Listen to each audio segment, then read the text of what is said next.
যুক্তরাষ্ট্রের নিউ ইয়র্কের ম্যানহাটনে সোমবারের বন্দুক হামলায় হতাহতের ঘটনায় একদিকে শোক, অন্যদিকে আতঙ্ক।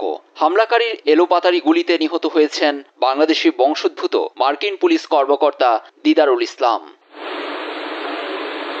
হামলার সময় পার্ক এভিনিউর ওই ভবনে নিরাপত্তার দায়িত্বে ছিলেন পুলিশ কর্মকর্তা দিদারুল। ওই সময় প্রাণ হারান তিনি। এ ঘটনায় শোক নেমেছে নিউ ইয়র্ক প্রশাসনে। নিউ ইয়র্কবাসীকে রক্ষা করতে গিয়ে নিজের জীবন দিয়েছেন, তাকে একজন বীর আখ্যা দিয়েছে প্রশাসন। দিদারুল ইসলাম ছিলেন আমাদের পুলিশ বিভাগের একজন সাহসী কর্মকর্তা। শেষ পর্যন্ত নিজের জীবন দিয়ে নিউ ইয়র্কবাসীকে রক্ষা করেছেন। তিনি বাংলাদেশি বংশোদ্ভূত, ভালোবাসতেন নিউ ইয়র্ক শহরকে। সবাই তাকে একজন সৎ ও ধার্মিক অফিসার হিসেবে চেনেন। মনের ভিতর থেকেও তিনি ছিলেন একজন সত্যিকারের নিউ ইয়র্কার।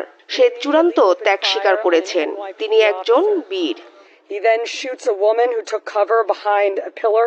3 বছরের বেশি সময় নিউ ইয়র্ক পুলিশে কর্মরত ছিলেন 36 বছর বয়সী দিদারুল। রেখে গেছেন 2 সন্তান ও স্ত্রী। তার স্ত্রী অন্তঃসত্ত্বা। সামাজিক মাধ্যমে দিদারুলের প্রতি শ্রদ্ধা জানিয়েছেন বন্ধু ও সহকর্মীরা। বাংলাদেশি বংশোদ্ভূত মার্কিন পুলিশ কর্মকর্তার এমন মৃত্যুতে কমিউনিটিতে নেমেছে শোকের ছায়া।